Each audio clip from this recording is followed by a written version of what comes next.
Over the past year, I've been thinking about forgiveness and how it's tied to love, grief, and acceptance. It's difficult to articulate, especially considering this all dates back to before I had an understanding of these concepts.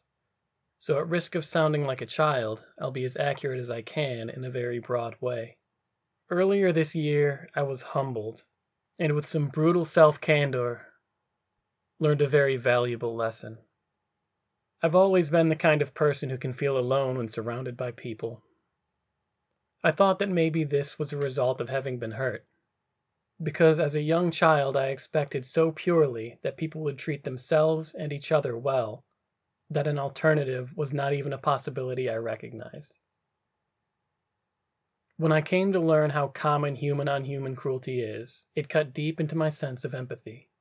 It was clear to me how unnecessary this suffering was, how easily it could have gone uncreated, that these pains and traumas were completely avoidable and yet people chose to inflict them. I think that's when my heart was truly disappointed over and over again. Unchecked, that disappointment turned to resentment. This resentment put me on the other side of an invisible wall that separated me from the people who I wanted to love me.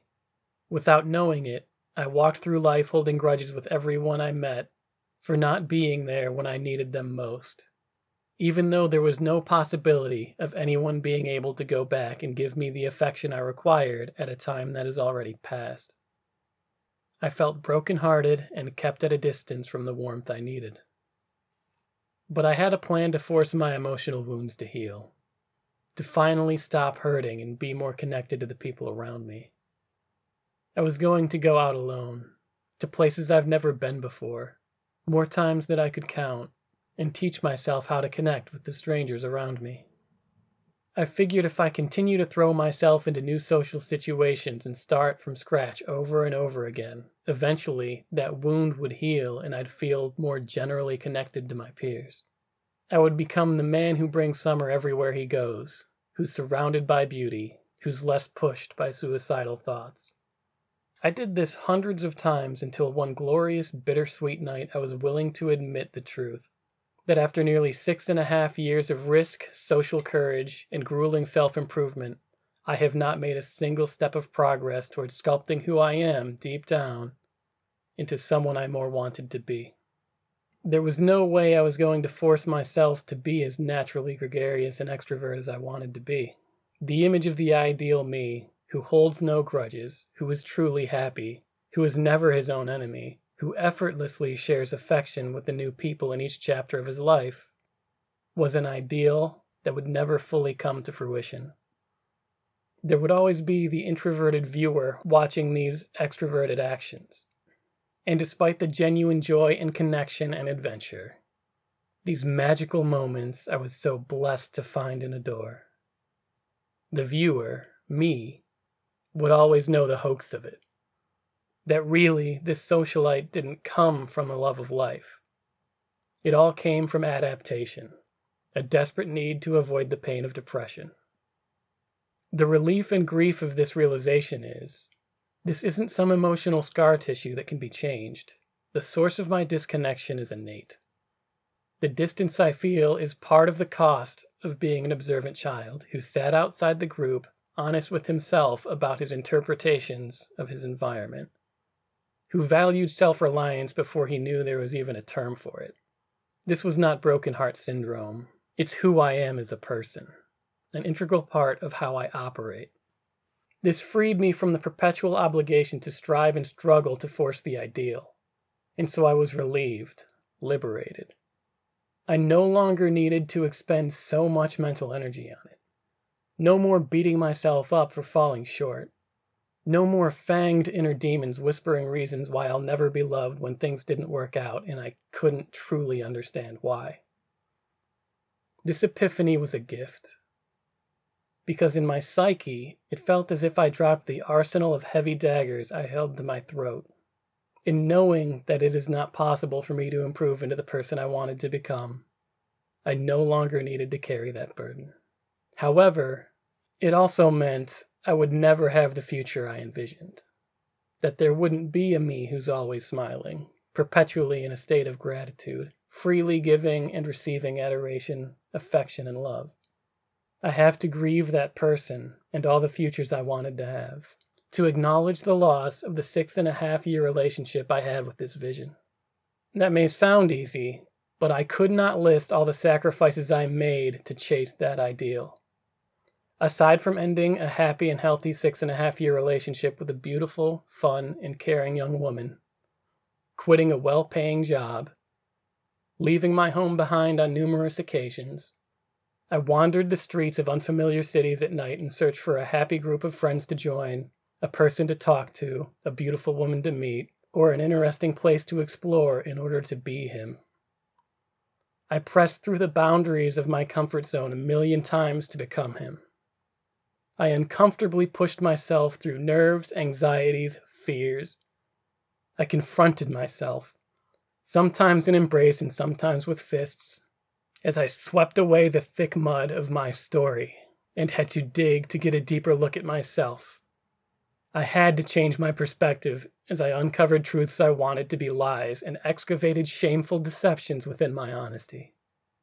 Though I've slept in shared beds, couches, and hardwood floors given to me as a gift from those I've met along my travels, I've also slept on concrete, on rooftops, in a car cold enough to frost over while I shivered inside it, until my body didn't have the fuel to shiver more.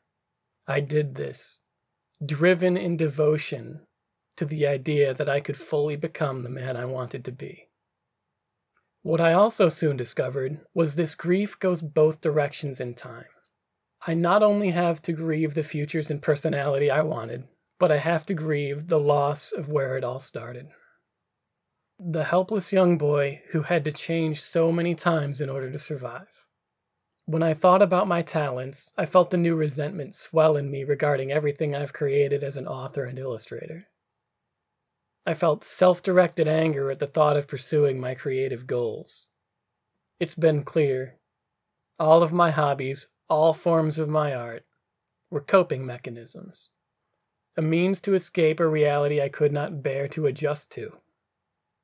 The variety of my talents are merely evidences of my fragility, of my cunning to retreat into fictitious immersion so I can't think the thoughts I don't want to confront. When I tried to sift through all the mess of it, tracking back every fallen domino one at a time, to find who the inner child is, I rummaged through the emotional scar tissue of all the lessons I've learned and could not see if any of that inner child was left. I'm still not sure if there is anything that remains that hasn't adapted to the pain. What does it take to be at peace right now, despite the negative aspects of my life? At some point in my young life, I created a lack of peace by objecting to my environment, events that transpired, and certain notions that I disliked. I clenched my fist, took a firm stand, and readied to fight reality. Because when something I despised surfaced in my life, it felt as though I were being pushed around. Instead of learning and accepting the way things are, I labeled what I liked as good and therefore what I am entitled to, and labeled what I didn't like as bad and therefore unfair. I had an unyielding notion of how things should be. I had this idea that there are things I deserve and things that I don't. I pushed back, at nothing, I guess, but in my mind I was refusing to lose the ideas I wanted to be true, and was in a battle for dominance with actuality. What an exhausting and vigilant fight it has been.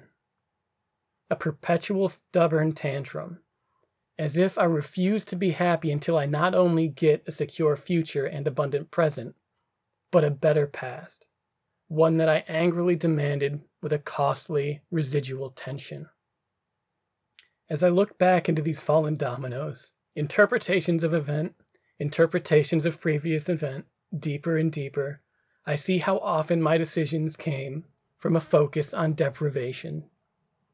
It's sad, in fact, it's shameful, to see some of the reckless decisions I made when I attend to my motivations.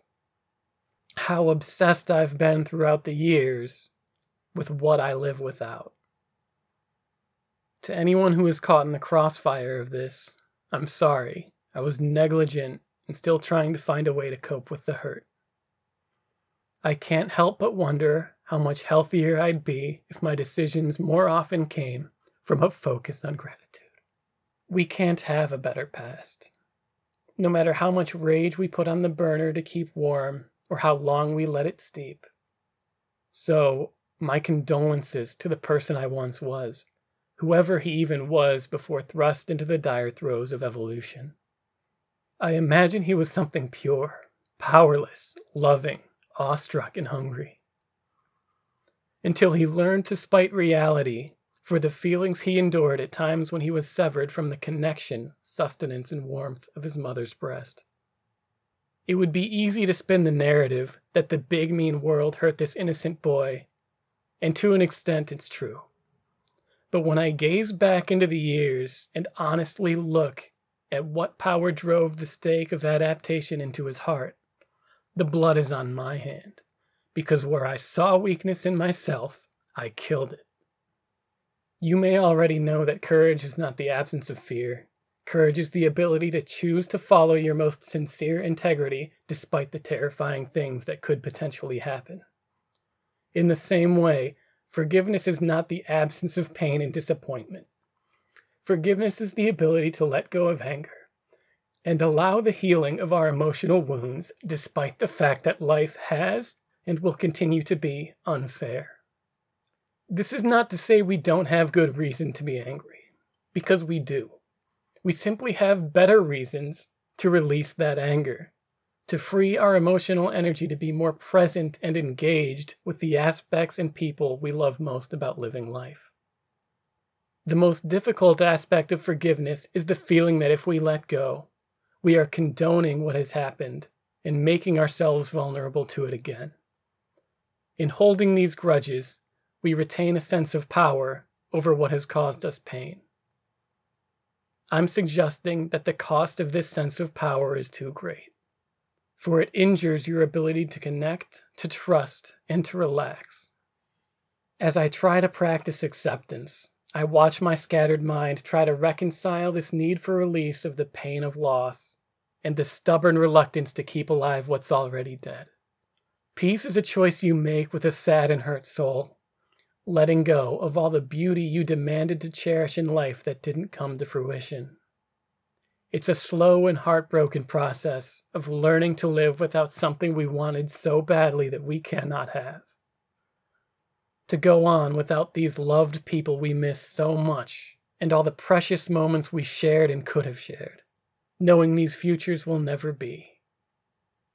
It's having to learn how to trek forward in a new life without a part of yourself, that missing fragment of a loving heart we surrendered and gave away as a gift to an idea or to someone who is no longer with us. This is why forgiveness is so important to the quality of our lives. We only have a limited time with each other. If there's anything I've learned about breaching the invisible wall in my travels, it's that a relationship or friendship is something transient, and even the most brief can be beautiful, deeply impactful, healthy, and so positive that it lingers with you for years. It is not the amount of time spent between people that breaks the invisible wall, but the quality of the emotional openness shared between us.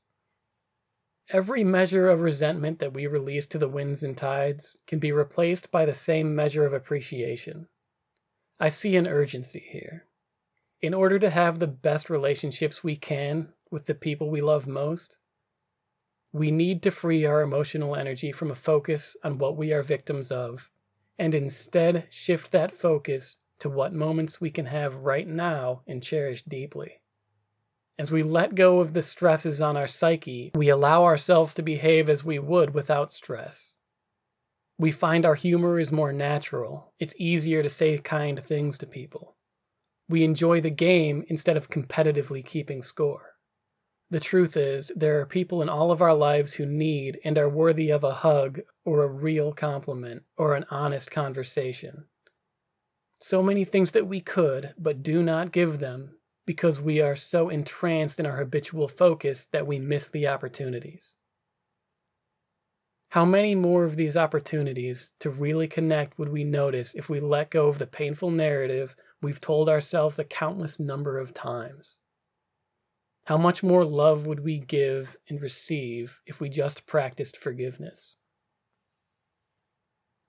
I wonder how you'd feel for 1 week if you recognized your thoughts of what's unfair and dismissed them, with an understanding for their purpose in trying to protect you, and simply letting them drift away as you thank them goodbye for the strength you've gained from them. Remind yourself that for this week, you think different thoughts of appreciation instead.